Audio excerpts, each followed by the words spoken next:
नमस्कार, मैं डॉक्टर शकुंतला गौड़ा आज साई उपन्यास के 10वें भाग के चौथे तथा 5वें दृश्य का पठन करने जा रही हूँ। दृश्य 4। शिवरात्रि के दिन दासगणों शिरडी में ही थे। उन्होंने सोचा यहाँ से 3 मील की दूरी पर जो गोदावरी नदी है वहां जाकर इस पावन अवसर पर स्नान किया जाए। इसलिए उन्होंने बाबा से कहा, बाबा मन में एक इच्छा है, बोलना। आज शिवरात्रि है तो अपनी तेजस्वी दृष्टि उस पर गाड़ते हुए बाबा ने पूछा, सोच रहा था गोदावरी जाकर गंगा स्नान कर आऊं। आप कहिए क्या करूं? मेरे यहाँ रहते तुम्हें और कहीं जाने की क्या जरूरत? बाबा ने सवाल किया। मतलब गंगा तो मेरे चरणों में है, उसके लिए तुम्हें दूर जाने की आवश्यकता नहीं। दासगणों ने सोचा, बाबा तो ईश्वर नारायण है और नारायण के चरणों में गंगा का उद्गम होता है। मैं जानता हूँ, पर प्रत्यक्ष गंगा स्नान का जो आनंद होता है वह उद्गम में कैसे मिल सकता है? मिलेगा, बाबा ने हंसकर कहा। चल आ इधर, आ इधर ठीक मेरे सामने, मेरे चरणों के पास बैठ और वहां अपनी अंजलि पकड़। दासगणों बाबा के चरणों के पास बैठ गए। उन्होंने उनके अंगूठे के पास अपनी अंजलि पकड़ी और आश्चर्य, साक्षात गंगा अवतरित हुई। साई के चरणों से जल के छोटे छोटे निर्झर झरने लगे, पानी की धारा बहने लगी। धीरे धीरे वह निर्मल जल दासगणों की अंजलि में भरने लगा। गणों, केवल गंगा ही क्यों, जमुना भी ले, बाबा ने प्रसन्न होकर कहा। दासगणों चकित हुए। बाबा की महिमा, उनका सामर्थ्य उनको प्रत्यक्ष देखने को मिल रहा था। उनकी अंजलि लबालब भर गई और गंगा यमुना अदृश्य हो गई। अत्यंत खुशी से, अत्यंत भक्तिभाव से दासगणों ने उस पवित्र जल का प्रोक्षण अपने मस्तक पर किया और उनका गंगा स्नान संपन्न हुआ।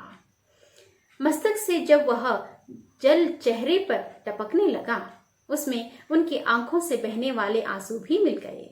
गंगा जल से सिक्त अपना सिर उन्होंने बाबा के चरणों पर गंगोत्री पर टिकाया और उन्हें भव्य हिमालय के दर्शन हुए। दासगणों अंतर्बाह्य बदल गए। दृश्य 5। गुलाब एक धर्मनिष्ठ कट्टर मुसलमान। उसकी धर्मांधता कट्टरता को छू गई थी। वह बाबा को मुसलमान समझता था और इसलिए वह मस्जिद में आया करता था। एक दिन उसने सुंदर फूलों की माला बनाई और बाबा के पास आया और बोला, बाबा मैंने खुद अपने हाथों से यह माला गूंथी है और मैं मस्जिद की उस कमान पर इसे लगाना चाहता हूँ। लगाऊं? नहीं, वहां उसकी जरूरत नहीं है। फिर? वहां तो हनुमान जी का मंदिर है, वहां जाकर उनके गले में डाल दो। वह कट्टर मुसलमान चकित हुआ, नाराज भी हुआ और उसने कहा, नहीं, मैं तो मुसलमान हूँ, मैं कैसे हिंदुओं की मूर्ति को माला पहना सकता हूँ? यह सुनते ही बाबा तड़क से उठे, गुस्सा होकर बोले, तुम्हारा नाम गुलाब है ना? फिर बता, गुलाब का फूल हिंदू होता है या मुसलमान? यह जमीन हिंदू है या मुसलमान? जी, वो तो यह आसमान जिसकी ओर देखकर तू प्रार्थना करता है, वह हिंदू है या मुसलमान? बोल, चुप क्यों है? तेरी जुबान ताले से चिपक गई क्या? क्या तुम्हारे माथे पर मुसलमान होने का ठप्पा लगा है? ध्यान रख, नाम अलग अलग है पर सभी धर्म एक ही हैं। हिंदुओं के 32 दांत और तुम्हारे क्या 42 हैं? जो कुछ अच्छा है वह सबका है।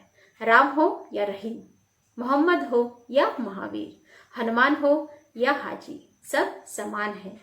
नदी, समुद्र, हवा, पानी यदि हिंदू मुस्लिम नहीं है तो तू क्यों राम रहीम में फर्क कर रहा है?